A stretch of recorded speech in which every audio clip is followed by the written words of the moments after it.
La naturaleza nos habla en su propio lenguaje.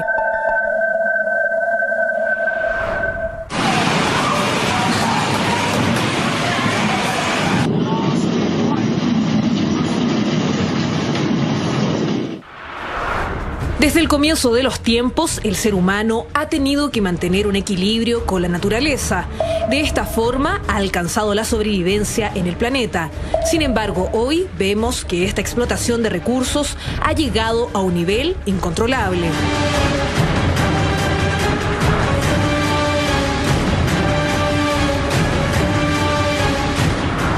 La temperatura de la Tierra aumenta, el nivel de los mares sube, mayor frecuencia de los incendios, patrones migratorios que cambian, sequías no explicadas, son algunos de los fenómenos que hemos vivido últimamente y nos preocupa. This is Patagonia 75 years ago and the same glacier today. This is Mount Kilimanjaro 30 years ago and last year. Within the decade, there will be no more snows of Kilimanjaro. This is really not a political issue so much as a moral issue. Temperature increases are taking place all over the world, and that's causing stronger storms. This is the biggest crisis in the history of this country. Para la evolución de la especie humana es clave conocer las leyes de la naturaleza. El 2016 es un año para comenzar a sincronizarse con los ritmos de la Tierra, un año de alineación con la luz, ya que la interdependencia del hombre y la Tierra es total. ¿Qué nos está comunicando la naturaleza? ¿Somos capaces de leer sus mensajes? ¿Está tratando la Tierra de deshacerse de nosotros?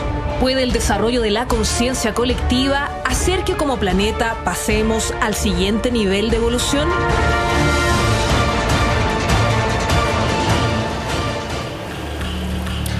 Llegó el momento de sintonizar con los ritmos de la Tierra. Un reporte realmente interesante del equipo de Mentiras Verdaderas, Dr. File, para empezar a conversar sobre este tema alucinante, la conciencia universal. Yo me pregunto, ¿cuándo aparece la conciencia en el universo? Mira, si uno ve el universo que tiene 13.600 millones de años, uno puede decir que hace 5.000 años aparece la conciencia con claridad en la Tierra y en el universo.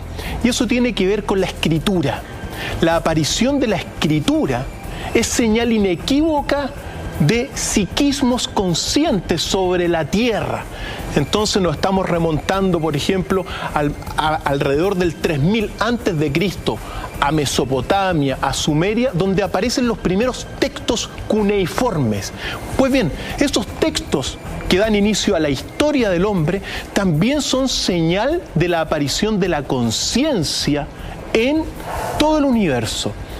Eso como un marco referencial simplemente, porque uno tiene que decir también que evidentemente conciencia había antes. Por ejemplo, las pinturas rupestres también son señales conscientes de un ser humano que se está dando cuenta de sí mismo y de su entorno. Pero si uno, bajo esta perspectiva, tiene que poner una fecha, la aparición de esta escritura cuneiforme es la aparición de la conciencia. Por lo tanto, para partir, pongamos al menos esos pies sobre la tierra. Conciencia, claramente, esta conciencia humana, esta autoconciencia, tiene unos 5.000 años. Ahora hay que decirlo que esta aparición de la conciencia, la aparición de la escritura, es un verdadero salto evolutivo dentro de todo el universo. Al igual que la vida, no se sabe cómo de repente aparece esta escritura de la nada. ¿Por qué? Porque la característica de la escritura es que es un lenguaje artificial, es decir, no está en ningún árbol, no es un lenguaje natural, sino que es la artificialidad la que aparece hace 3.000 años antes de Cristo y que marca la aparición de la conciencia. ¿Es la primera abstracción del ser humano? Junto con las pinturas rupestres, de alguna forma sí, pero esta es señal inequívoca. Ahora, sobre este enigma de la aparición de la conciencia, no se sabe cómo aparece. Es un salto evolutivo, es el cuarto salto evolutivo en la escala del universo, pero uno tiene también siempre bueno señalar que Mira, la aparición de la escritura, que es esta señal de la conciencia, para la sabiduría de aquel tiempo es como una degradación de la sabiduría. Es decir, en la antigüedad, los grandes conocimientos se expresaban en forma verbal, en la tradición oral, como la de la isla de Pascua, es la más importante. Entonces, que haya aparecido la escritura también es un aspecto de degradación de una sabiduría incluso prehistórica. Pero bueno, sea lo que sea, ahí comienza esta historia que vamos a ver hoy día y que vamos a comenzar a desentrañar. Ahora, exactamente, ¿qué es la conciencia? Mira, en términos extensivos y comunes, conciencia es simplemente tener conocimiento de sí mismo y del entorno. Es decir, conciencia. Es eso, ¿ya? Eso es una definición muy popular, muy común, muy extensiva. Es decir, se tiene conciencia cuando me doy cuenta de que existo, que soy una persona en este universo y me doy cuenta, ojo, del entorno. ¿Quién soy y dónde estoy parado? Y dónde estoy parado. Pero aquí la primera gran reflexión importantísima, porque cuando uno se da cuenta que la conciencia es eso, uno darse cuenta de uno y del entorno, bueno, uno puede decir que perfectamente el ser humano, la humanidad en su conjunto, Oriente y Occidente, ha perdido la conciencia y sobre todo la conciencia del entorno. Eso es muy relevante. ¿Por qué? Porque nosotros estamos destruyendo el medio ambiente, estamos afectando la tierra con todas las actividades humanas. Entonces, estamos preocupados de ser conscientes de nosotros mismos, pero no del entorno. Por eso uno puede señalar que la humanidad perdió conciencia. Y ahí, mira, hay una reflexión muy importante a partir de uno de los más grandes filósofos de todos los tiempos de la modernidad, que se llama Immanuel Kant. Kant señaló que el conocimiento de las cosas, de los objetos, no los puedo conocer en absoluto. Y dijo que el límite del conocimiento es la experiencia personal. Claro. Es decir, yo tengo una experiencia de esta pluma, pero no la puedo conocer en absoluto. Pues bien, los seguidores de Kant y muchos de ellos comenzaron a articular esto y a sostener que simplemente el hombre crea la realidad. Eso ha dado pie para un subjetivismo, un individualismo, porque como toda la realidad la crea el ser humano, bueno, el entorno no importa. La crea a su antojo. La crea a su antojo. Es decir, la verdad existe en mí, no hay una verdad fuera. Entonces eso te genera subjetivismo, individualismo y también muchísima intolerancia y una indiferencia frente al medio ambiente que la estamos viviendo desde hace siglos. Cristian, me pregunto si durante siglos el ser humano vivió en armonía con la naturaleza, nuestros antepasados, nuestros indígenas, los pueblos aborígenes. ¿En qué minuto el hombre pierde esa conciencia y comienza a explotar la naturaleza de manera avasalladora, brutal, inconsciente, irresponsable? Mira, por poner una fecha dentro de la historia contemporánea, uno lo puede comenzar a ver con la industrialización. La industrialización, que coincide también con la aparición de Kant, este gran filósofo de todos los tiempos también, porque muere Kant en 1804. Pues bien, con esa industrialización, el hombre se vuelve totalmente indiferente, es decir, pierde conciencia de la naturaleza y pasa a ser un objeto un objeto para explotar y no parte del ser humano. Y ojo, conciencia, como lo decíamos, es conocimiento de uno y del entorno. Se perdió la conciencia y ojo, lo que está ocurriendo hoy día, fíjate tú lo que ha ocurrido estos últimos días, enero, febrero. Enero, si comenzamos a observar, Santiago estuvo completamente nublado. Santiago prácticamente en enero no se vio el sol. Increíble. Eso decían que parecía Lima. Efectivamente, eso es una... En Lima, Perú, pasa mucho ese fenómeno. El cielo siempre está nublado. Efectivamente. Entonces, eso es para partir, porque al perder la conciencia, el entorno, que es parte en realidad de uno, nos está hablando, nos está enviando mensajes, pero sin escribir ni sin hablar, sino con un mensaje de carácter mucho más profundo. La primera gran señal, entonces, dentro de estas anomalías para partir, es todo lo que ha ocurrido durante enero.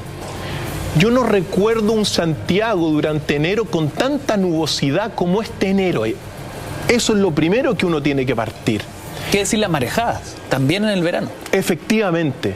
Las marejadas, por ejemplo, que han azotado toda la costa central de Chile. Mira, ahí está. Ahí están. Eso es Viña del Mar. Entonces, todos estos son señales de que algo está ocurriendo. Particularmente, uno tiene que señalarlo. Es decir, la Tierra, que es parte de uno también, y uno parte de la Tierra y que estamos en esta interdependencia, nos está señalando algo. Entonces, como el ser humano está tan preocupado de sí mismo, no está leyendo lo que está diciendo la naturaleza, querido Ignacio.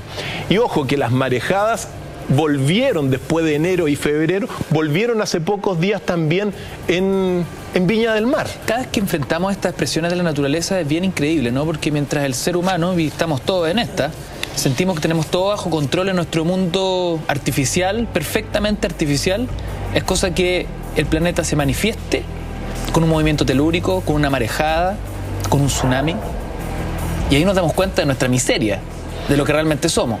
Efectivamente. Entonces, eso es lo que está ocurriendo, ojo, está ocurriendo acá en Viña del Mar, pero también ocurrió en el norte. Sin embargo, también, por ejemplo, han ocurrido marejadas, inmensas marejadas en Australia. En Croacia también. En Croacia también. Es decir, la Tierra se está manifestando en diferentes partes, como vemos aquí, en diferentes partes del planeta, y algo está señalando con claridad. Es decir, hay un peligro latente de que se vayan perdiendo las costas de la Tierra. Entonces, ¿por qué señalamos estas cosas? Porque en el futuro uno tiene que estar abierto a tratar de entender qué se nos está comunicando, porque somos parte de la naturaleza también. Ahora, estas son las imágenes que nos llegan de Australia, pero como tú lo señalaste, en Croacia es algo que también ha azotado, y en otras partes del mundo también. Por lo tanto, muy relevante lo que está ocurriendo. Mira. Esto es Australia. Entonces, que las imágenes hablen por sí solo, pero uno tiene que entender que dentro de esta era en la cual se está comenzando de evolución, tenemos que entender que estos son mensajes para nosotros. Cristian, estamos hablando que en algún minuto el ser humano se disocia de la naturaleza, deja de observar sus ciclos, sus procesos, y siente que está al servicio de las necesidades humanas. La naturaleza es para explotarla. Así es. Para obtener sus recursos naturales, y de esta forma que el ser humano pueda vivir más cómodamente. Es una gran ironía esto, ¿no? Mientras el hombre siente que está viviendo más cómodamente, está destruyendo su única casa, que es su propio planeta. Pero cuando hablamos de la industrialización, exactamente ¿a qué nos referimos, no? ¿A qué nos referimos ese punto de inflexión en que el ser humano deja de respetar la naturaleza y comienza a explotarla indiscriminadamente? Mira, pensando en eso, quizá el punto de inflexión viene antes, cuando el ser humano en el siglo XVII plantó las bases de todo lo que va a ser un racionalismo práctico, es decir, hay que instaurar el magno imperio del hombre sobre la naturaleza. Eso es lo que se planteó durante mucho tiempo y que se ha llevado a la realidad, es decir, olvidarnos de que en realidad hay un organismo vivo, sino que hay que explotarlo. Y eso es lo que ha hecho el ser humano. Ahora, sobre las marejadas, hay que señalarlo. Las marejadas que están ocurriendo hoy día corresponden a un aumento del nivel del mar que es mayor al que ha ocurrido en los últimos 3.000 años, según los últimos datos de la investigación científica. Es decir, hay un tremendo, digamos, hoy día el nivel del mar está subiendo mucho más rápido que durante los últimos 3.000 años. Y eso está aprobado científicamente por académicos y por investigadores. Por lo tanto, que quede claro que estas son señales, que la ciencia las ha comenzado a leer. Pero otro punto, mira, que se deriva de esta indiferencia humana, de esta inconsciencia humana con la naturaleza, es el tema también de, bueno, si los animales tienen sentimientos, los animales tienen conciencia, los animales. Es decir, nosotros en esta indiferencia con la naturaleza también metemos a los animales. Por supuesto. Entonces, he ahí la gran pregunta para ir metiéndonos, sumergiéndonos en este gran problema de este problema de... Mira, hay un problema doctrinal profundo aquí. Y eso tiene que ver con la pregunta si es el ser humano el único ser que tiene conciencia. La relación del hombre con su entorno. Con esto me acuerdo de la película que finalmente le da el Oscar a Leonardo DiCaprio, El Renacido, donde se trata fundamentalmente de la lucha del hombre por conquistar la naturaleza en torno a los primeros colonos americanos. El discurso de DiCaprio cuando se gana el Oscar es en torno justamente a lo que estamos hablando. Estamos viviendo una cuenta regresiva. Ya no hay tiempo para seguir dándole vuelta al asunto. Efectivamente. Hay que tomar medidas inmediatas. Efectivamente. Y estas medidas inmediatas tienen que ver también con bases doctrinales de la religión más profunda que hay en Occidente. Porque, mira, uno tiene que señalar una cosa, que para la ortodoxia católica cristiana, los únicos, mira, el ser humano tiene un alma racional que es creada por Dios y entregada al hombre. Por lo tanto, para la ortodoxia católica, muy importante esto, los únicos que tienen conciencia es el ser humano. Los animales no tienen sentimientos, no tienen conciencias, a lo más responden a instintos y pulsiones, pero no tienen conciencia, no tienen sentimientos. Entonces es muy relevante esto, porque como lo señalaba, para la Iglesia Católica, es un problema doctrinal de fondo, es una crisis dentro de la misma Iglesia, otra crisis más, al sostener que simplemente es el ser humano el que tiene esta alma racional y en consecuencia conciencia. ¿Por qué digo esto? Porque así como el ser humano tiene, hemos visto, digamos, indiferencia frente al medio ambiente, tiene indiferencia frente a los animales. Por supuesto, a su flora y fauna, digamos. Efectivamente. Entonces, quienes están padeciendo hoy en día también son los animales. O sea, la doctrina de la Iglesia también es cómplice de la situación que se está viviendo hoy. Desde mi punto de vista, por supuesto. Porque los animales no son una creación divina para la Iglesia en estos términos de que no tienen conciencia. Fueron creados pero como acompañantes simplemente. Por lo tanto están en una escala menor. Están en una escala no solamente menor, en una escala prácticamente insignificante. Y eso hay que señalarlo. Y bueno, y si uno se da cuenta que esas bases están de hace 2000 años, que no te extrañe que hoy día todos los animales que estamos viendo están en peligro de extinción. O sea, para poder entender, el catolicismo lo que plantea es que los animales están para servirnos, para ser explotados, para alimentarnos. En palabras bastante sencillas, sí. Es decir, los animales no tienen conciencia, no tienen un alma entregada por la divinidad. como el ser humano. El único que tiene el alma racional y en ese sentido es una creación divina es el hombre. E incluso, mira, si uno se va a la Capilla Sixtina, en la Capilla Sixtina, que es una gran obra, obviamente, que refleja la cristiandad, prácticamente no hay ningún animal, hay solamente hombres. De hecho, Miguel Ángel no se tomó la molestia. No se tomó la molestia. Incluso tenemos un par de fotografías porque en la parte del diluvio universal reflejado en la Capilla Sixtina, donde aparece el arca de Noé, pues bien, no hay ningún animal en el arca de Noé de la Capilla Sixtina. Que convengamos, son protagonistas de ese pasaje.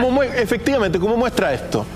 Este es el pasaje de, digamos, la pintura de Miguel Ángel de la Capilla Sixtina, del arca de Noé, y no hay ningún animal. Irrelevantes. Son irrelevantes, a eso quiero llegar. No tienen conciencia para la doctrina y para la ortodoxia católica. Entonces eso genera una tremenda crisis. Ahora, obviamente, en este pasaje no aparecen, pero sí aparecen en el sacrificio de Noé. Que es la otra pintura que uno vale la pena recordarla, porque en el sacrificio de Noé,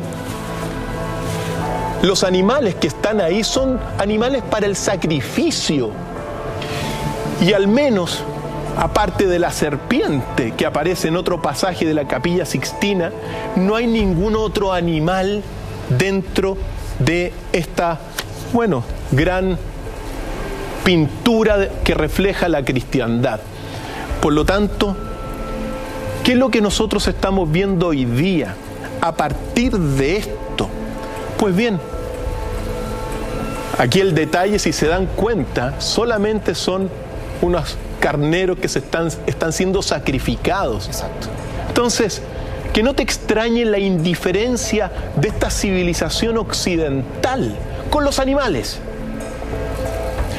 Eso es así. ¿Por qué? Porque no son importantes, porque no van al cielo los animales. Es un tremendo síntoma. Un tremendo síntoma.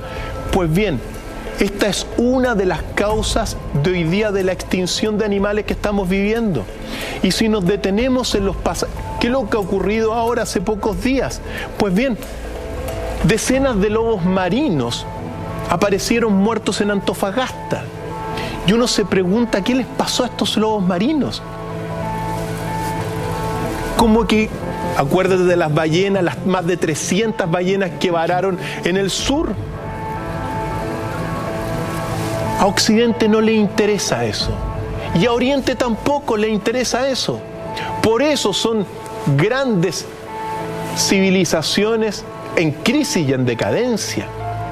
Pues bien, los lobos marinos que estamos viendo, algunas de las imágenes que hace pocas semanas vararon en Antofagasta, se le atribuye muchas veces que fueron, por ejemplo, con problemas de alimentación.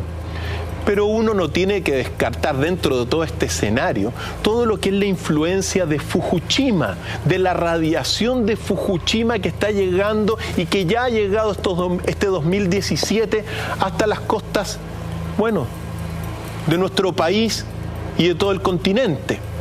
Entonces, son reflejos de una inconsciencia humana. Eso es lo importante para partir. Y esto es toda la proyección de Fukushima, querido Ignacio. ¿Esta es la radiación? Esta es la radiación año por año. Mira, ahí está 2012. Sigue avanzando. Así es. Entonces, que no se nos extrañe que estén ocurriendo, digamos, se desorienten animales, que las ballenas se pierdan. Qué impresionante. Que haya muertes por problemas de alimentación de los lobos marinos, como ocurrió en Antofagasta. Para el 2017, que es la proyección, la radiación de Fukushima está influyendo y es uno de los factores de la muerte también de estos lobos marinos. Por lo tanto, vale la pena recordar la inconsciencia humana. El ser humano es un ser inconsciente y ha perdido la conciencia y se ha dedicado a estar preocupado de uno mismo, Ignacio. Individualismo máximo. Y estas especies no van a ir al cielo para la ortodoxia. Entonces, no importa que mueran. Lo mismo que acaba de ocurrir también, porque se acaba, hace una semana atrás, se acaba de informar que una colonia de 150.000 pingüinos en la Antártida desapareció, se extinguieron, murieron. 150.000 pingüinos en la Antártida. ¿Son desechables los animales para el catolicismo, doctor Feil? Según la ortodoxia, sí. Por eso está en crisis. Según la ortodoxia católica, la nueva ortodoxia católica, el único ente divino de la tierra es el hombre, que tiene el alma racional dada por Dios, creación única. ¿Qué entendemos por ortodoxia? Bueno, los sectores más, por decirlo así, conservadores, los más fuertes en la doctrina, en la teología. Una teología evidentemente en crisis, pues. Por supuesto. Los más puritanos de la doctrina católica. Por decirlo así. La vieja escuela. Ahora, son los más influyentes también al mismo tiempo, los que se mantienen ahí. Entonces, eso es un problema teológico muy profundo, como lo vamos a ir desentrañando a lo largo de este episodio, Ignacio, porque la ciencia dice otra cosa. Pero observemos también lo que está ocurriendo ahora en Bolivia. ¿Qué está pasando en Bolivia? Porque en Bolivia, el segundo lago más grande de Bolivia, ahí está, se ha secado completamente, queda prácticamente un 1%. La consecuencia de esta dramática situación en nuestro país vecino, el lago Popó se secó completamente, es que hay una mortandad de especies en el país vecino como nunca antes lo ha padecido Bolivia en el último tiempo.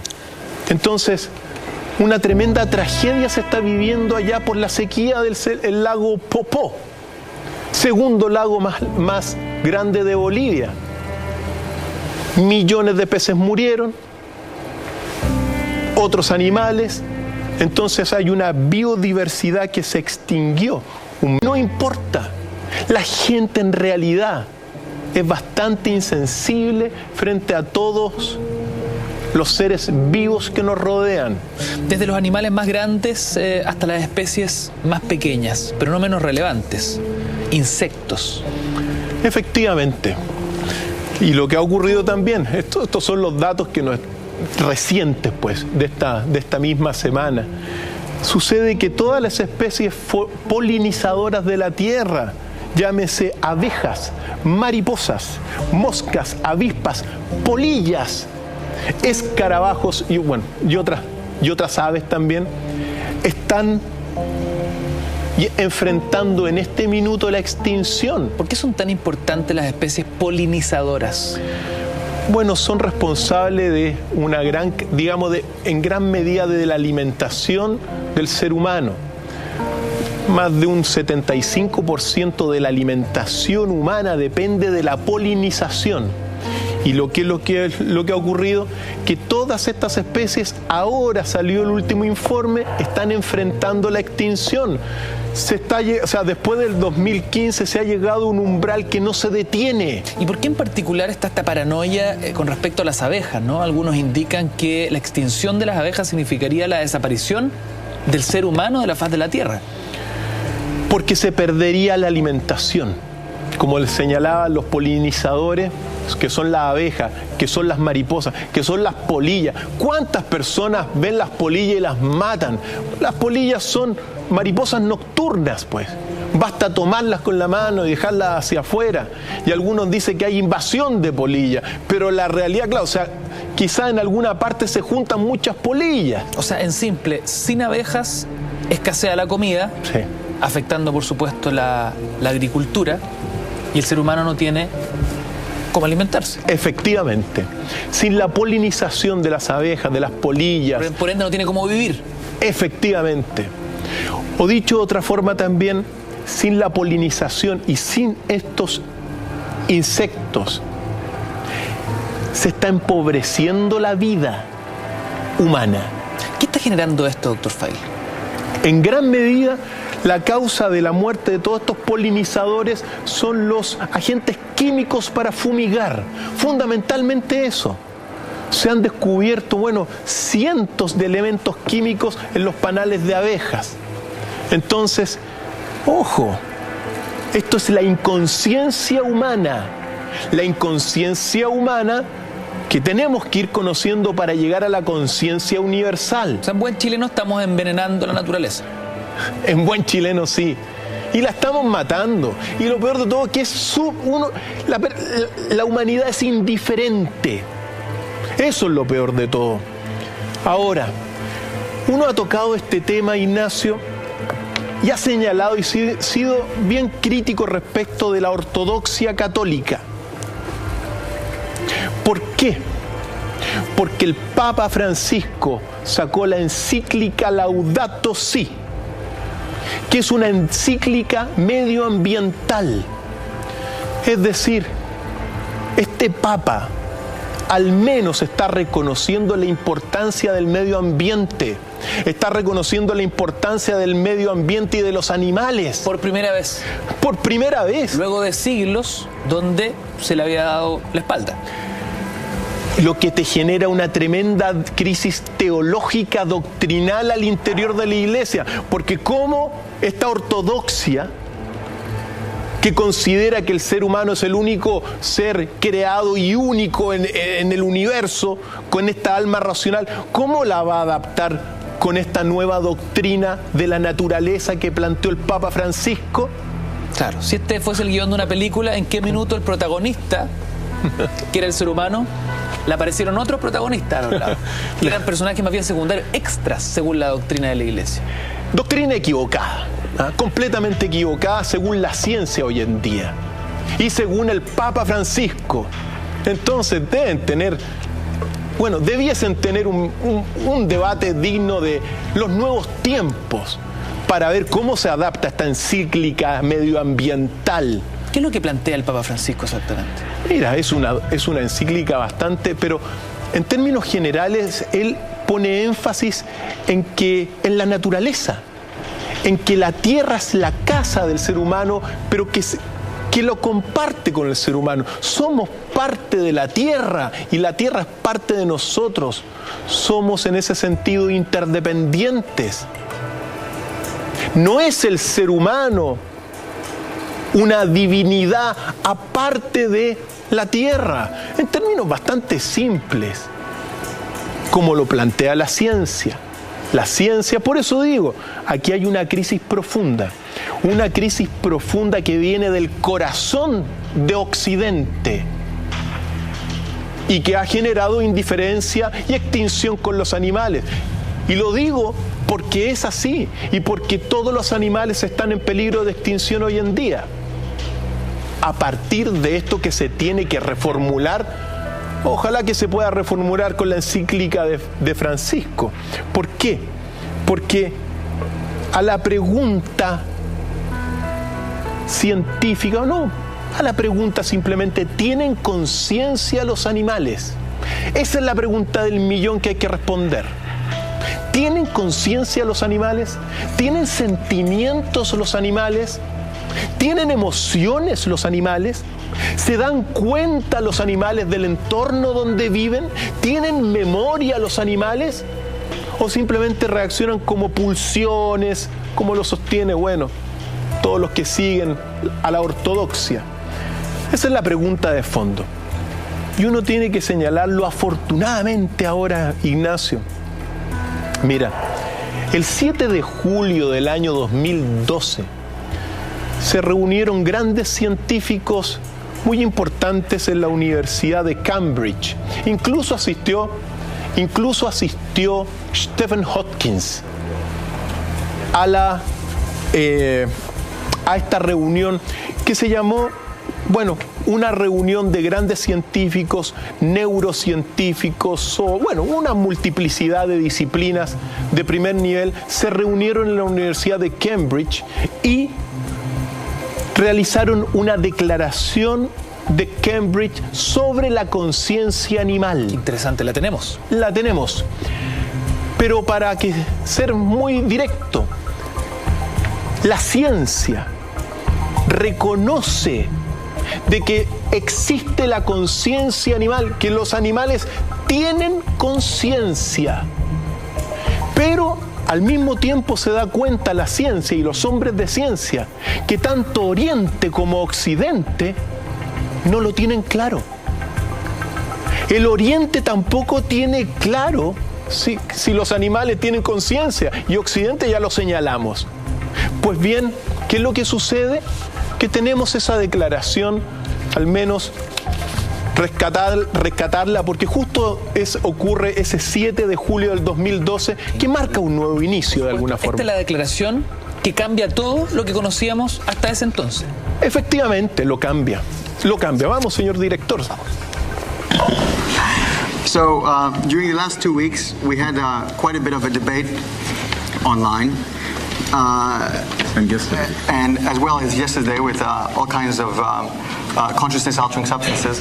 And we finally decided, we all came to this consensus that in fact, now was perhaps the time to make a statement for the public, for people like Bonnie, who are not neuroscientists, but who in fact have an interest in this topic, because as our tools are evolving very quickly, some of the conclusions we have are changing, and some of the assumptions we have made are being discarded. And it might be obvious to everybody in this room that animals have consciousness. It's not obvious to the rest of the world. It's not obvious to the rest of the Western world. It's not obvious to people in the Far East and other places. It's not obvious to everybody. No es obvio para el mundo oriental, para las personas comunes y corrientes, ni para el mundo occidental, de que los animales tengan conciencia. Pero para la ciencia, desde el año 2012 está esta declaración. Los animales tienen conciencia, se dan cuenta del entorno. Incluso las declaraciones y las investigaciones han señalado, por ejemplo, que aquellas áreas que distinguen al ser humano en el cerebro, como es la corteza cerebral, no son donde radica la conciencia. Es decir, hay muchos animales que tienen conciencia, pero que no tienen la corteza cerebral. Y no por eso no van a tener afectos, no por eso no van a tener sentimientos animales, no por eso no se van a dar cuenta de su propia existencia. Conciencia y emoción animal. Efectivamente. Entonces, determinaron los científicos que hay animales, incluso los pulpos, tienen todos los sustratos morfológicos, neurológicos y químicos para tener conciencia, pero no tienen el cerebro humano, pues. ¿Qué decir de las ballenas, de los animales superiores en ese sentido, como, los monos, los chimpancés, los delfines?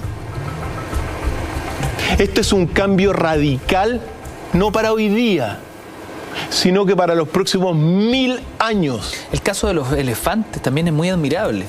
Son los únicos que entierran a los suyos, al igual que el ser humano. Si eso no es algo emocional ni consciente, no sé de qué estamos hablando. Ahora, esa declaración que veíamos de científicos en Cambridge no es algo menor, porque no es que se hayan juntado a debatir en una mesa a lo tolerancia cero. Me imagino que se hicieron investigaciones, que esto es un discurso luego de una investigación comprobada, empírica. Todos los amigos en casa pueden acceder a la famosa, desde ahora en adelante, al menos en nuestro país, famosa declaración de Cambridge sobre la conciencia animal. Y se van a dar cuenta que incluso estuvo presente Stephen Hawking.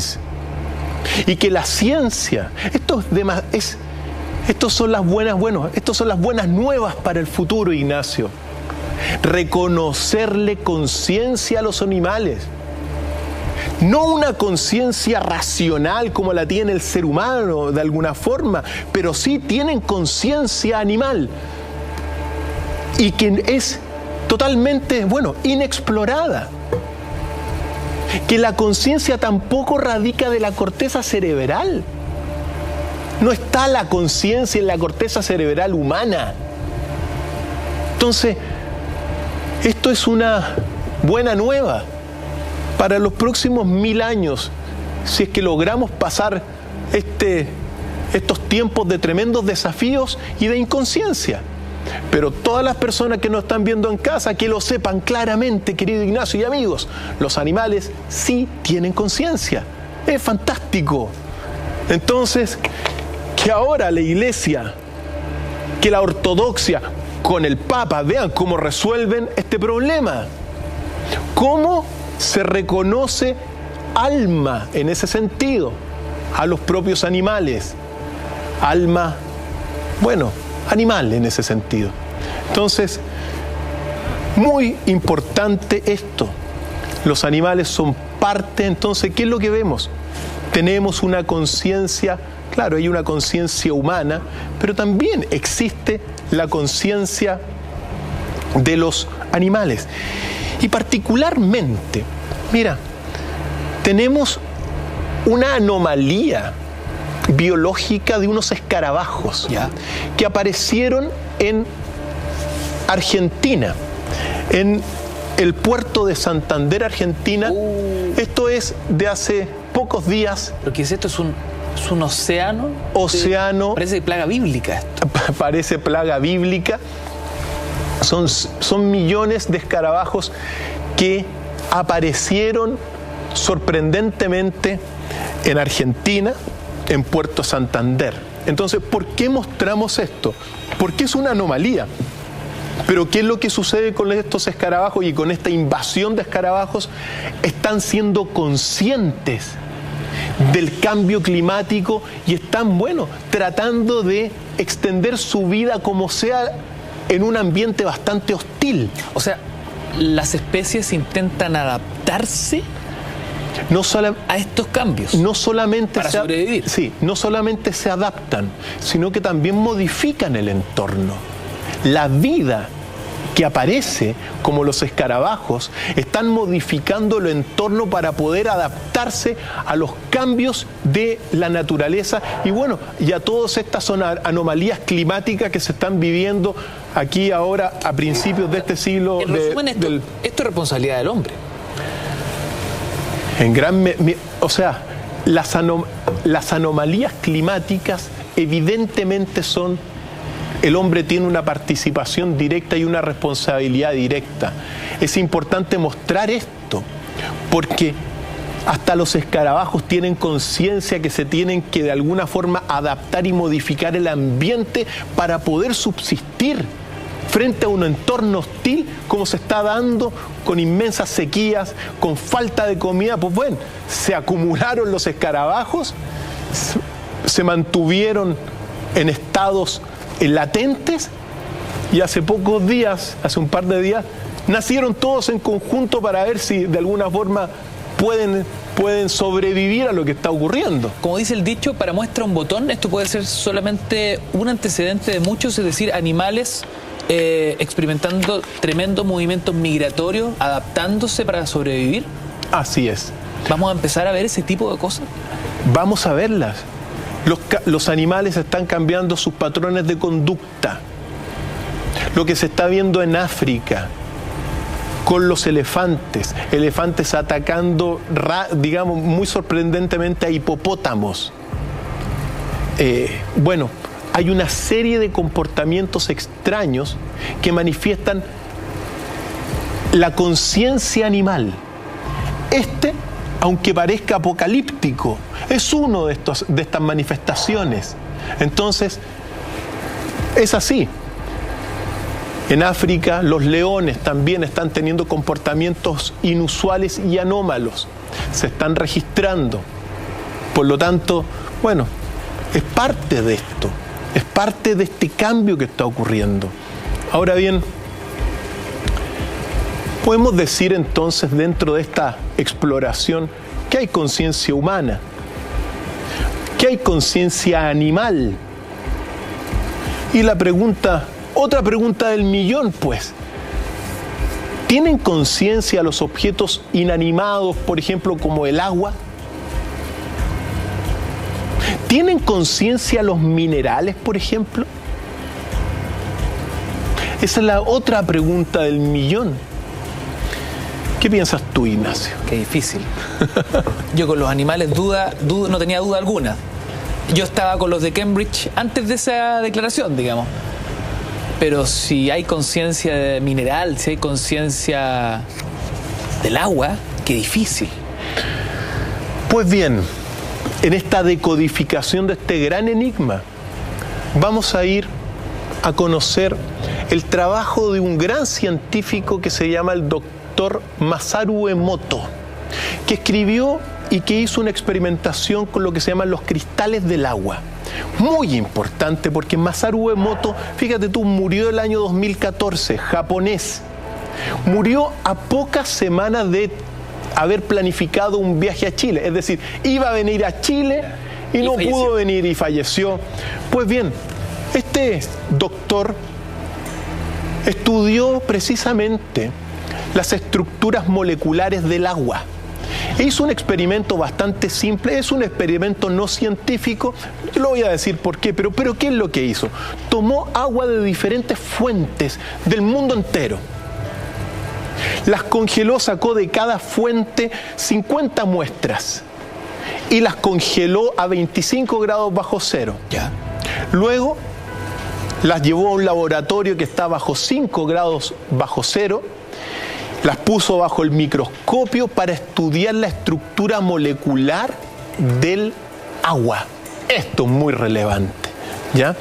Y descubrió que la estructura molecular del agua depende de las palabras, depende de los pensamientos que recibe, depende de las ondas que recibe. Es decir, el agua es consciente también, pero tiene una conciencia mineral. Y cuando esta expresión de conciencia se manifiesta en estos hermosos cristales hexagonales. Qué increíble, mira. El agua, para Masaru Emoto y para su investigación, es sensible a los sentimientos y también a la conciencia. Las palabras humanas pueden influir en el agua. Esas son sus indicaciones iniciales, porque, y antes de entrar en el detalle, Masaru Emoto, muy relevante, ¿por qué? Porque hizo estas investigaciones que, ojo, no es científica, porque claro, de esas 50 muestras, no todas presentaban los cristales que reflejan la armonía del agua, que reflejan, bueno, una belleza de la naturaleza. No de las 50 muestras, para que haya sido científico, las 50 muestras tienen que haber mostrado los cristales. Claro. Pues bueno, no lo mostraron. Por lo tanto, él lo asumió siempre como una investigación no científica, sino que dentro del campo humanista, donde la experimentación es más bien por casos, no 100% en todos los casos. Qué increíble lo que nos dice Dr. File con respecto a las palabras. El poder de la palabra. Las palabras crean realidades. Efectivamente, las palabras influyen, mira, al menos en este caso, en el mismo, en la estructura del agua. Tenemos algunas imágenes, por ejemplo, de los cristales de una catarata. Los cristales, cuando aparecen estos cristales hexagonales de la catarata, son señales de que este es un cristal de la catarata de Chiraito en Japón. Pues bien, eso es lo que se muestra. Ojo, una fuente de agua natural presenta los cristales, muy relevante, ¿ok? Hay otras fuentes de agua natural que también presentan cristales armónicos y en ese sentido representan para Masaru Emoto la fuerza vital de la naturaleza, el hexágono. Cristian, tenemos justamente una declaración de Emoto que nos ayuda a seguir entendiendo este increíble hallazgo. Veamos. Vamos.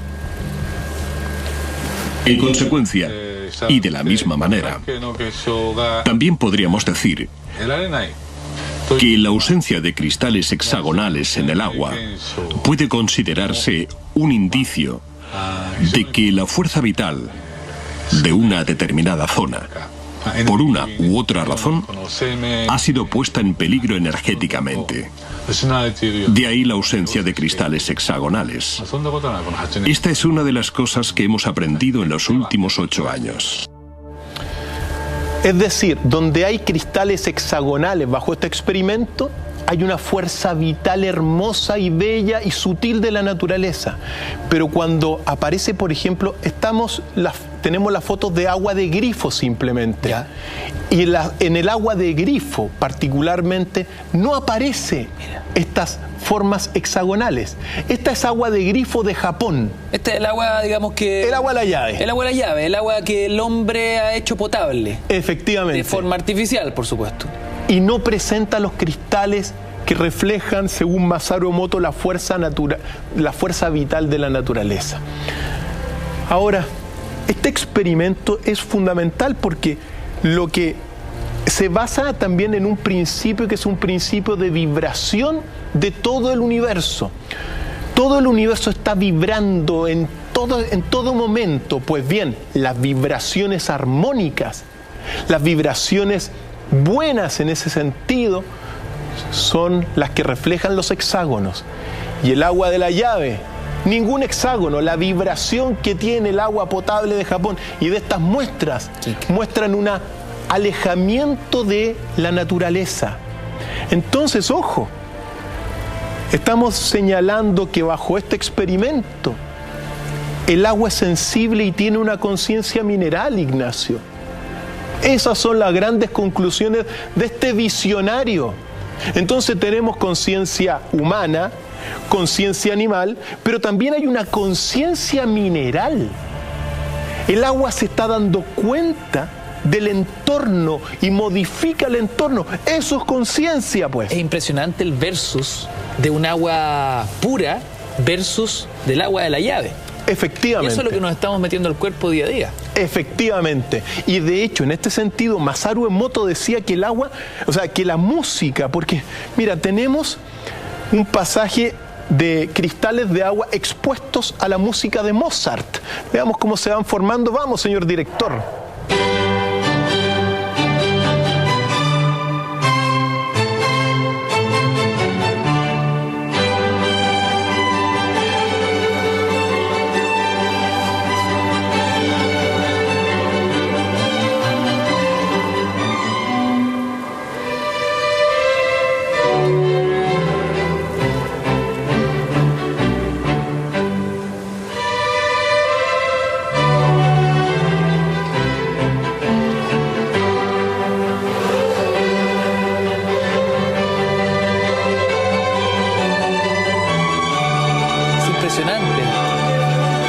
Serenata, la pequeña serenata nocturna de Mozart genera esos cristales, es decir, hay una armonía, el hexágono, formación del núcleo de esta fuerza vital que percibe el agua. Experimento de Emoto. Pero también tenemos, por ejemplo, otros cristales expuestos a la música de Beethoven. Escuchemos un poquito eso también, que es bellísima la música. Y veamos también los cristales que van formando.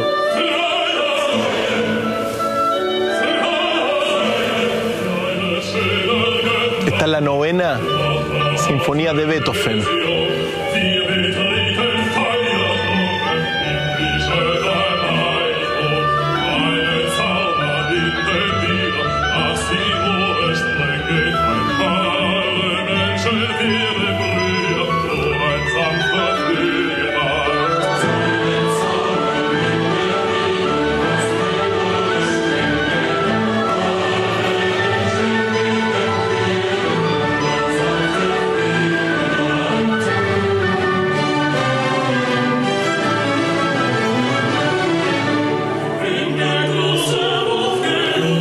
Esto es impresionante, estamos viendo cómo el agua se expresa, como si estuviese viva.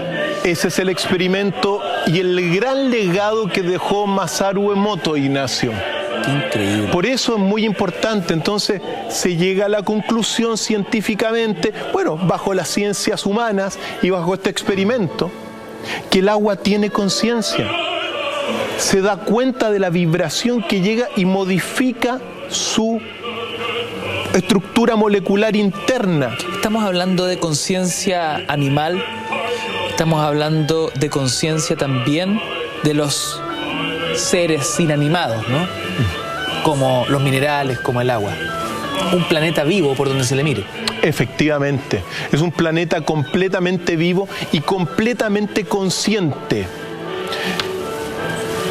Dentro de los experimentos que realizó Masaru Emoto, también expuso el agua a las palabras escritas. Y estos son los resultados. Si quieren podemos ver algunas palabras escritas, señor director, para ver cuál es el resultado de esta exposición. Ahí está ahí dice gracias en japonés y la expresión es esa.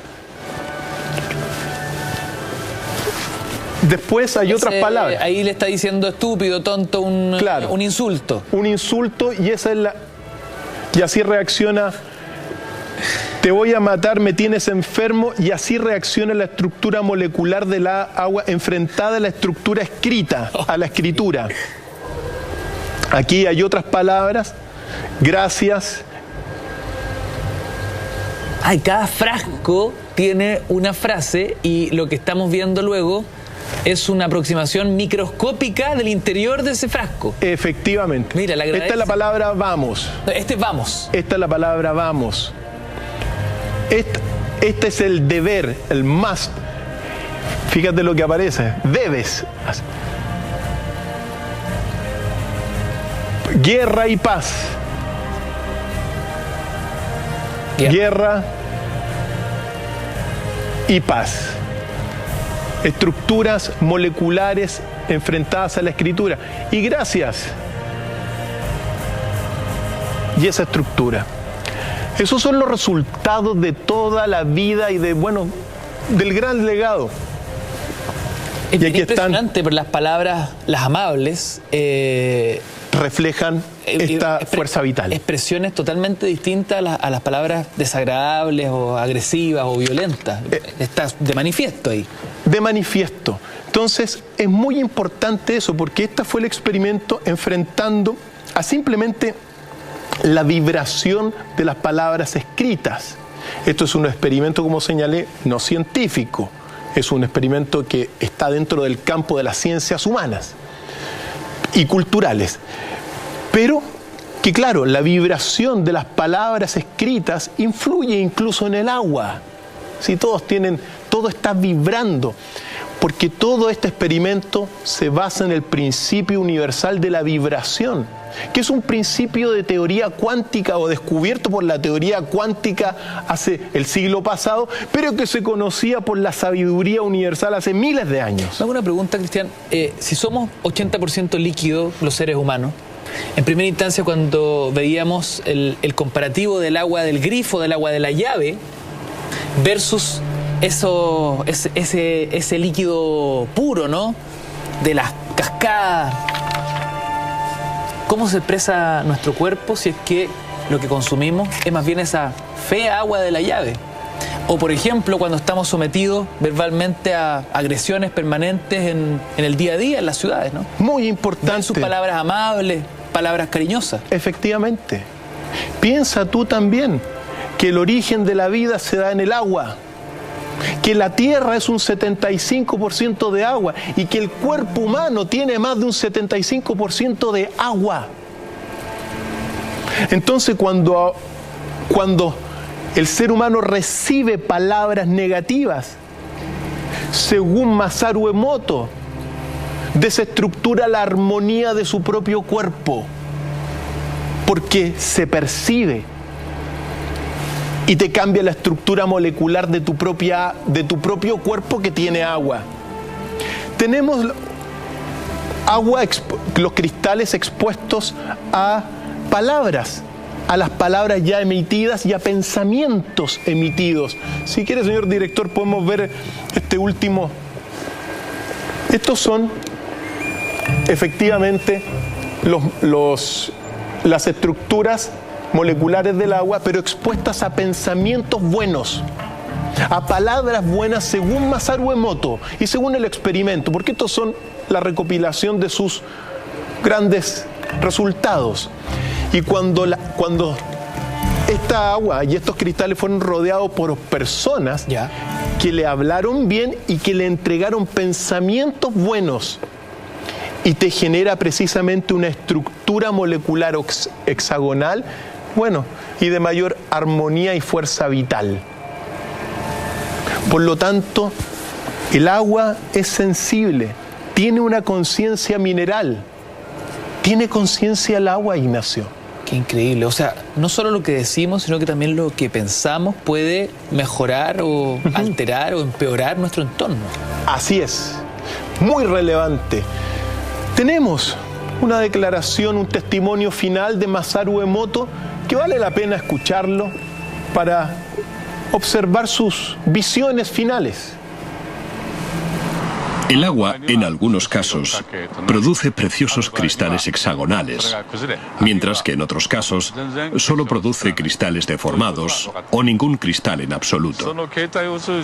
¿Qué es lo que nos está intentando decir el agua a través de la cristalización? Personalmente, creo que la madre naturaleza es la raíz de todo. Todo aquello que sintoniza con la madre naturaleza se manifiesta como una estructura hexagonal preciosa. En cambio, todo aquello que no lo hace. Qué impresionante. Conclusiones. Existe una conciencia mineral. Y tenemos también unos registros microscópicos de una serie de elementos químicos reaccionando, es decir, la materia inanimada, querido Ignacio, como el agua y el aceite. Si tú mezclas el agua y el aceite, tienen una conciencia. Estos son los registros de solamente elementos químicos bajo el microscopio reaccionando al ambiente, reaccionando a diferentes elementos, a combinación de elementos. Es como el agua y el aceite. Cuando tú mezclas el agua y el aceite, se repelen, es decir, tienen conciencia la una de la otra, pues, si no se mezclarían. Por lo tanto, ¿a qué queremos llegar con esta importante observación?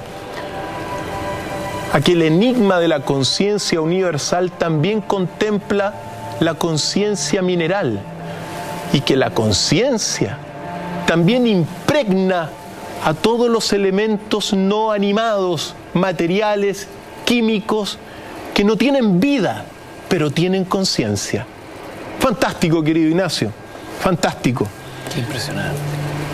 Ahora, todo estos son, como decía, elementos químicos reaccionando a diferentes ambientes, pero hay reacción química, y esa reacción química es manifestación de una conciencia mineral. Conciencia mineral que, bueno, que se refleja en lo que hemos visto. O sea, cuando observamos montañas, ríos, bosques, son seres conscientes. Así es. Desde esta perspectiva. Efectivamente, Ignacio. Pero tienen una conciencia mineral. Hay una conciencia vegetal. Al tener células, eso ya es vida, es biosfera. Entonces, muy relevante, porque dentro de esto, claro, ahora hace 2 días atrás surgió una increíble anomalía en Minnesota, Estados Unidos, de unos hielos que los tenemos, que bueno, que es agua que se está rompiendo, como lo estamos viendo a continuación, y que muestra efectivamente, esto ocurrió hace poquitos días en Minnesota, Estados Unidos, como los hielos... Parece como un efecto digital. Efectivamente. Entonces, cuando uno ve esto, que es una anomalía climática inusual en Minnesota y producto de, bueno, de todo lo que está ocurriendo en ese lugar, bueno, uno tiene que darse cuenta ahora que el agua y que los cristales se están manifestando y están reaccionando al medio ambiente, a las vibraciones del medio ambiente. Con estas impresionantes imágenes vamos a hacer un breve alto y seguimos con más Dr. File esta noche de viernes en Mentiras Verdaderas. No te vayas.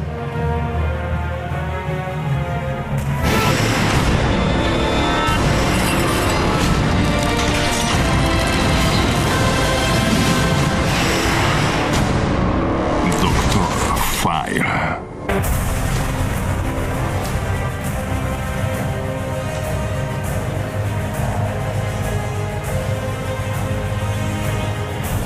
Esta noche junto a Dr. File intentamos dilucidar las claves para entender el gran enigma de la conciencia universal. Estamos hace un buen rato discutiendo sobre la ley del secreto, que además se convirtió en un libro bestseller sumamente vendido y comentado a nivel global. La ley del secreto. Muchos se preguntarán en casa, amigos que se suman a la sintonía con el hashtag DrFileMB @mentiras la red, ¿qué es la ley del secreto? Bueno, para los amigos que llegaron, es una ley de sabiduría ancestral basada en principios universales. Cuando hablamos de principios universales, son principios, por ejemplo, descubiertos hoy día por la física cuántica, como el principio de vibración de todo lo que nos rodea. Todo lo que nos rodea está en movimiento. Se están moviendo las partículas. Bueno, esa es base para entender la ley del secreto. Es decir, los pensamientos son movimientos, la palabra es movimiento. Entonces, en la medida que uno hable, como tú hablas, vas a generar tu destino. Entonces, de alguna forma esto te habla de que hay una especie de mundo platónico, un mundo, bueno, en el origen. Y que esto que nosotros vemos es una especie de reflejo de un mundo, bueno, inmaterial. Qué importante lo que nos dice Dr. File sobre esta visión platónica, ¿no? Porque muchos en casa dirán, claro, y finalmente, ¿qué es lo platónico? Cuando muchos de nosotros utilizamos el concepto de amor platónico. En palabras, al menos en una de las dimensiones que uno puede extraer de Platón sobre esto, es que nosotros estamos viendo sombras de una realidad, pero esta realidad es modificable a partir de las palabras. Ahí se une el secreto de alguna forma, ¿ya? Pero hay una substancia de alguna forma lejana, el mundo de la Corá que llamaba Platón, que es un mundo en vibración. Entonces, si uno quiere unir la ley del secreto con este mundo platónico, tiene que decir en palabras bastante simples que el pensamiento genera palabras. ¿Cómo se conecta esto con la física cuántica, por ejemplo? Bueno, la física cuántica lo que hizo es descubrir que todo está en movimiento, que hasta lo que parece quieto e inmóvil, como puede ser esta mesa, está en vibración. Eso lo sabía Egipto hace 5.000 años, eso sí, y la India también, y otros tantos también lo sabían. Pero la física cuántica le da la importancia hoy día, y en ese sentido hay un gran encuentro de mundos, un mundo físico de Occidente con el mundo metafísico o filosófico del Oriente. Hablaban de lo mismo. Una gran sabiduría en el fondo se está revelando, que te está diciendo que tu pensamiento se transforma en palabras, las palabras en acciones, las acciones en tu realidad en tu personalidad, la personalidad en el carácter y el carácter en tu destino. Y siempre insistir en eso. Hablen bien en casa, no digan garabatos, no hablen con energías negativas, porque se van a cargar de enfermedades y van a crear una realidad negativa. Es parte de los enigmas de la conciencia universal. Cristian, yo creo que, algo que me pasa a mí y que le debe pasar a muchas personas es el contacto con la naturaleza, ¿no? Soy una persona que vibra cuando es feliz, cuando está en contacto con la naturaleza. En las vacaciones, pero andaba ahí feliz por Cochamó, Puerto Octay, recorriendo el lago Yanquihue, versus el año, ¿no? Cuando uno tiene que ponerle el hombro, trabajar en el cemento, en la ciudad, rodeado de cosas inanimadas. también tiene que ver con todo lo que estamos hablando. Efectivamente, porque en la naturaleza, las energías vibratorias de la naturaleza, de esta naturaleza como por ejemplo tú la nombraste, en Cochamó, en la isla de Pascua, es una vibración mucho más armónica y que te guarda esta, armonía natural en forma de hexágono. Entonces tú la sientes. La vibración llega a ti y tú la sientes, Ignacio. Es increíble, tuve la posibilidad de hacer un trekking, una caminata de 7 horas para llegar a un perdido lago. No había nadie, ni un ser humano. Uno sentado ahí, cansado después de tanta caminata, en medio de la lluvia, el barro, la armonía del lugar. Uno dice, esto es perfecto. Cada elemento es perfecto y en armonía con lo que está exactamente al lado. Y muy importante, la naturaleza nos habla sin palabras, nos está comunicando todo, en todo momento, ondas vibratorias. Aprendamos a recibirlas, aprendamos a entenderlas, aprendamos lo que nos está diciendo un río, lo que nos dice un temblor, un terremoto, lo que nos dice una cascada de agua pura. Eso es el mensaje que estamos llevando hoy día, que lo estamos desentrañando. Nos queda algo más importantísimo dentro de esta conciencia. Pero para poder evolucionar, tenemos que comenzar a percibir el ambiente y darnos cuenta que somos parte del ambiente. Cristian, te quiero contar que a esta hora de la noche, cuando ya son las 0 horas con 7 minutos, ya somos Trending Topic en nuestro país. Puedes seguir comentando y participando en nuestro hashtag DrFileMB, @mentiras la red. Como es habitual, mentiras verdaderas entre lo más comentado en las redes sociales. Con todo lo que hemos hablado, expuesto, documentado y analizado, ¿es entonces la Tierra un organismo consciente? Ignacio, vimos que hay conciencia humana, que hay conciencia vegetal, que hay conciencia animal y que hay conciencia mineral. La respuesta es bastante simple. Sí. La Tierra es un organismo consciente, la Tierra es un organismo vivo, es un organismo interdependiente y nosotros somos parte de esta Tierra. Esto es muy relevante, ¿por qué? Porque como tiene vida la Tierra, mira, dentro de las cualidades de la vida está el autogenerarse, por ejemplo. Está el autorregular la temperatura, por ejemplo. Claro, también está el reproducirse, claro. La Tierra, no aparece otra Tierra, es el único elemento que no está dentro de estas características de vida. Pero todos los otros elementos sí están. La vida tiene conciencia, la Tierra tiene vida y tiene conciencia. Y eso es muy importante porque como sistema, una de las características que se tiene que autorregular, el ser humano se autorregula también, por ejemplo, la temperatura. Pues bien, la Tierra también tiene conciencia de eso. Y miren, para que quede claro este tema de que la Tierra tiene conciencia, tenemos un documento que nos muestra lo que está ocurriendo en el polo norte de la Tierra y lo que está ocurriendo en el polo sur de la Tierra en este minuto.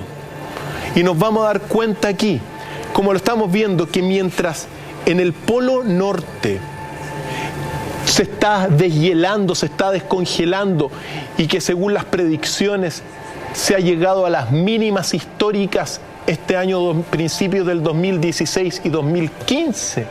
Mientras eso ocurre en el hemisferio norte, un deshielo tremendo, nunca antes visto durante la época que hay registros, en este fenómeno de conciencia, la Tierra en el polo sur está llegando a máximas extensiones. Es decir, se está autorregulando, como lo vemos acá. Entonces, no significa que no haya deshielo en la Antártida, porque se está deshielando tremendamente la Antártida, pero la Tierra se está autorregulando. Es increíble esto, pero que nos muestra que hay un organismo vivo y que hay una conciencia global. La Tierra se está autorregulando, controlando la superficie, su atmósfera, para que sea benigna para la vida. Ahora, es increíble porque si uno hace el siguiente análisis, Cristian, uno podría decir que con el aumento de expresiones de la naturaleza, el aumento de las catástrofes o de anomalías climáticas, da la sensación que la Tierra se está defendiendo del ser humano. La Tierra intenta deshacerse del ser humano que le está causando tanto daño.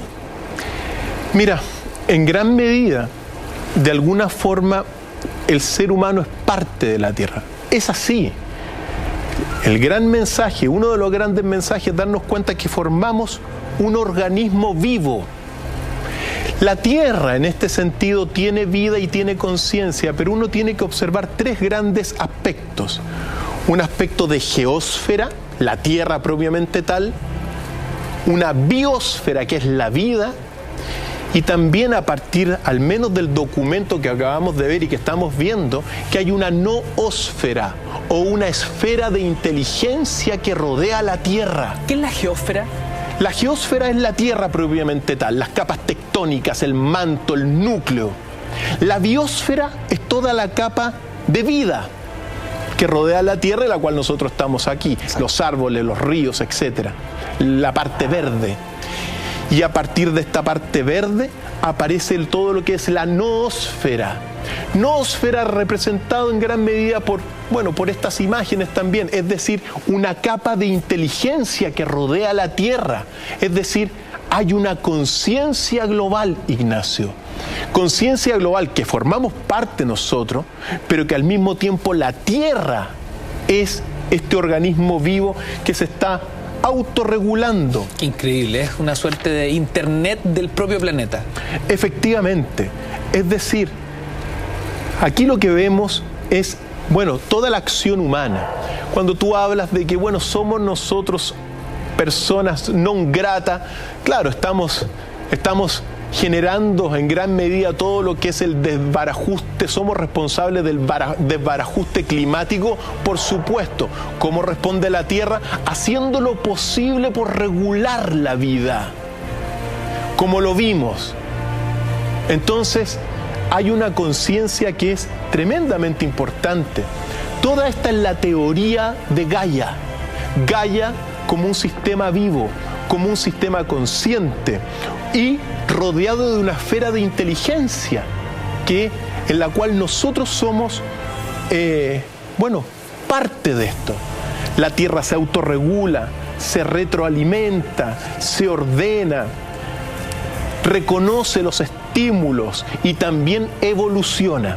Por eso, uno tiene que señalar, Ignacio, al menos consciente de esto, mira, toda esta teoría de Gaia la fundó y la creó James Lovelock, el padre de la ecología, en el sentido de que observó todos estos fenómenos, este fenómeno de correlación que hay entre la geósfera, la biosfera, pero que también existe una conciencia global o noósfera, noósfera de nos, de inteligencia, y esfera de inteligencia.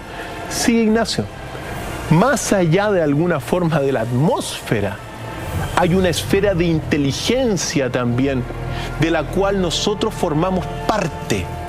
Entonces, esto es importante porque la pregunta es, ¿cómo funciona la conciencia global? Y para darnos cuenta cómo funciona la conciencia global, al menos tenemos que decir algunas cosas que nos van a ir, al menos tratando de descifrar este gran enigma. Lo primero, todo lo que es el fenómeno de la globalización del último tiempo, toda la globalización como fenómeno de comunicación y de interdependencia multifactorial entre los países y que fue incrementada por ejemplo, todo el desarrollo de los medios de comunicación masivo, es una señal de esta conciencia global, de esta globalización y que es parte de este aumento de conciencia global. Eso hay que decirlo. Entonces, ¿cómo funciona eso? Primero, darnos cuenta de la globalización y de cómo ahora de la instantaneidad. Darnos cuenta, por ejemplo, de la comunicación hoy día, que de lo que estamos hablando hoy día acá, se está escuchando en todas partes del mundo, que nos sintonizan gracias a la red todas partes del mundo. Cuando surge, por ejemplo, un atentado, una catástrofe o un hecho bélico, casi en simultáneo, en todo el planeta uno puede estar viendo lo que sucede. Y ahí vamos con guerras a tiempo real. Efectivamente, porque la conciencia global al menos tiene dos principios de funcionamiento muy importantes. El primer principio es el principio de interdependencia, y que uno lo puede llevar a lo que se llama el efecto mariposa. El efecto mariposa es que, según un proverbio chino, un aleteo de una mariposa en China puede transformarse en un maremoto, en un tsunami al otro lado del mundo. Es decir, un acontecimiento muy individual y mínimo puede generar algo gigantesco. Ese es el primer, digamos, principio, cómo funciona la conciencia global. Y ejemplos de ello tenemos algunos, por ejemplo. Si uno recuerda el asesinato del archiduque Francisco Fernando y de su mujer en Sarajevo en 1914, claro, que fue el asesinato de una persona, bueno, y de su mujer, que se llama Sofía Chotek. Claro, fue el asesinato de una persona, de dos personas. Que generó una guerra. Que generó una inmensa guerra mundial. Y el asesinato de cientos de miles de personas. Millones de personas. Y si uno lo extiende, claro, la Primera Guerra Mundial fue la antesala de lo que continúa un poquito más allá, que fue la Segunda Guerra Mundial. Exacto. A partir de una muerte. Ese es el efecto mariposa. Y así actúa la conciencia global. También tú lo puedes ver en todo lo que fue Rosa Parks. Rosa Parks fue esta mujer que en el año 1955 se negó a entregarle el asiento a un blanco allá en Alabama. Mira, ahí está, Rosa Parks. Rosa Parks. ¿Y qué es lo que sucedió? Se rebeló. Se rebeló y dijo, yo no me siento, no me voy para atrás. Ante el racismo imperante que era la ley, digamos. Efectivamente. Después vino otra, y comenzó todo el movimiento de derechos civiles a partir de un movimiento como el aleteo de una mariposa. Importantísimo.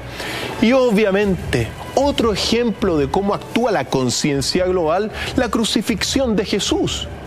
Fíjate tú que en la crucifixión de Jesús radica de alguna forma el inicio de todo el cambio religioso del Imperio Romano por el sacrificio en la cruz de Jesús. El efecto mariposa. El efecto mariposa. Un hombre, piensa tú, crucificado en su momento dado. Ya hemos hablado del misterio de la crucifixión, pero la crucifixión impactó tanto que, claro, en un primer momento, ¿quién supo de eso?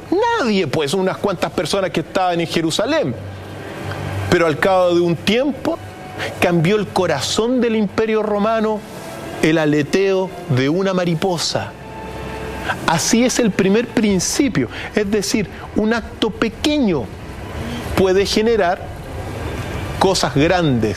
O si uno quiere ir un poco más allá, también como toda esta cosa de los problemas de corrupción, se partió de un caso. O una persona se le ocurrió decir, reclamar, poner una denuncia, y ahora todo el país hay una como conciencia global de que hay un tremendo problema político, moral, ético, de corrupción, de oligarquía en nuestro país a partir de una persona, el aleteo de una mariposa. Así funciona, y eso se llama el principio de interdependencia, cómo funciona la noósfera. Y el otro principio, cómo funciona la noósfera, es el principio de no localidad cuántica o de no localidad. Y eso tiene que ver, en palabras bastante simples, con lo que se llama y es complementaria al efecto mariposa, que es lo que se llama la teoría del mono 100. Para explicarlo en bastante simple, la teoría del mono 100 cuenta que... Es un experimento. Es un experimento y una observación que se dio en Japón, según algunos autores, que se llama Lyell Walton, que señala que, claro, habían unos monos, habían monos que comían manzana del suelo y sucias. Pues bien, en un momento dado, un mono, y por accidente, que se llamaba Emo el mono, se le ocurrió lavar la manzana en un tanque que había, en un pozo que había. Al otro día, esta habilidad la copió otro mono. Y después esta habilidad fue enseñada a otro mono y a otro mono de la misma comunidad. Pues bien, cuando se llega al 100º mono, ocurre un fenómeno tremendamente extraño. Lo averiguamos a la vuelta. Dr. File, hacemos un breve alto. Seguimos en Mentiras Verdaderas. Noche de viernes. Comenta y participa en nuestras redes. No te vayas.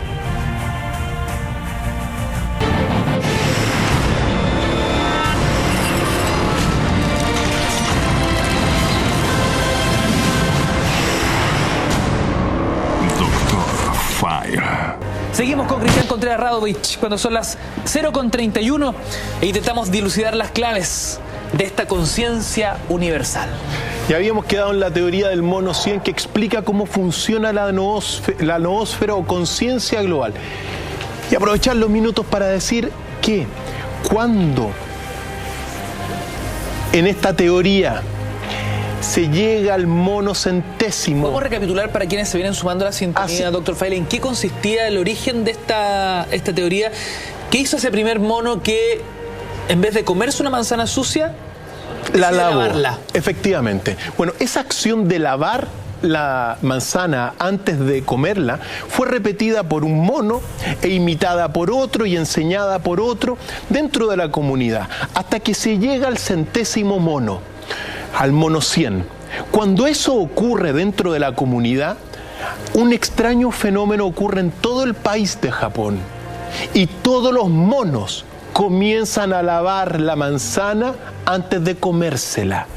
Eso es no localidad cuántica, es decir, no se sabe cómo esa enseñanza, esa idea se propagó a diferentes partes y es lo que se observa, y así funciona la noósfera o conciencia global, al igual que la conciencia individual. ¿Cómo relacionamos ambas, la individual con la universal?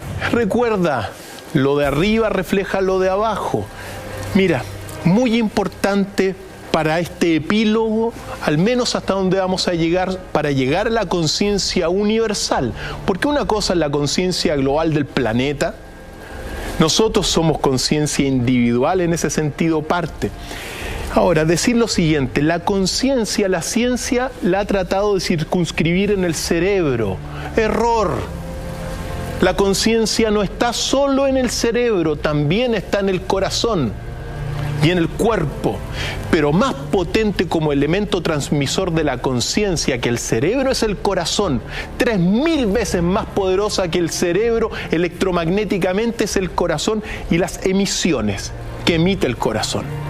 Pues bien, muy importante eso para entrar en los detalles finales, porque la conciencia, esta conciencia de la que hemos hablado, está adentro del ser humano y se produce desde adentro del ser humano, pero al mismo tiempo está afuera del ser humano y el ser humano la reconoce. Eso es clave para los próximos 1000 años, queridos amigos. La conciencia está adentro y también está afuera del universo. Y en este sentido decir lo siguiente: cuando se investiga el cerebro humano son millones de neuronas interconectadas. Pues bien, los experimentos han señalado de conexionismo, señalan que, claro, yo puedo ver la conexión eléctrica de una neurona con otra neurona y otra neurona.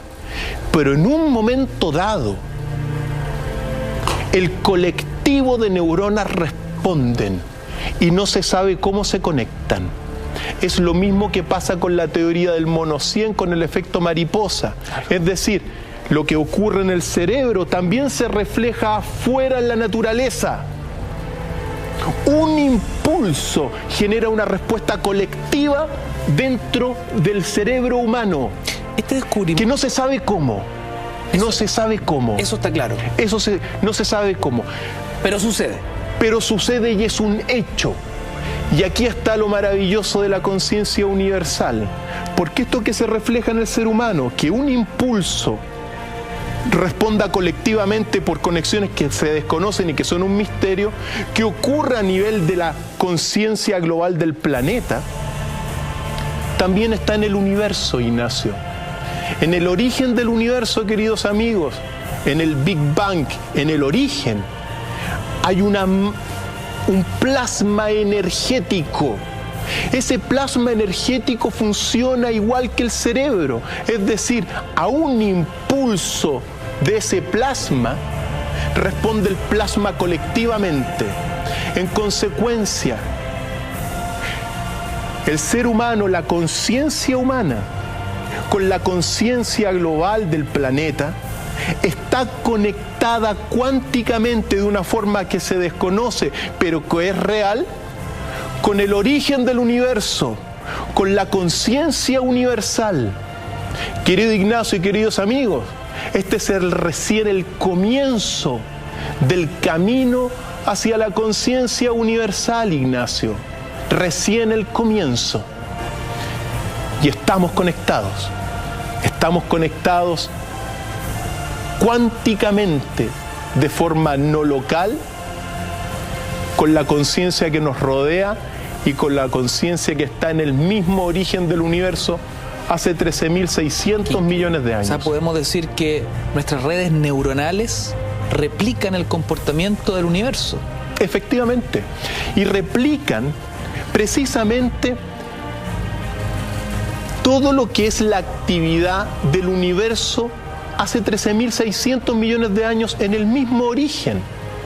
El plasma del origen, que es muy caliente, que son iones y partículas en caos, actúa como el cerebro humano, como un plasma en ese sentido. Si tú tocas, digamos, es como una gelatina, si tú tocas un punto te responde el colectivo. Entonces, esos son fenómenos cuánticos. En realidad, la conciencia, el universo está lleno de conciencia. El universo y el ser humano es un receptor, también creador de conciencia, pero al mismo tiempo receptor de conciencia.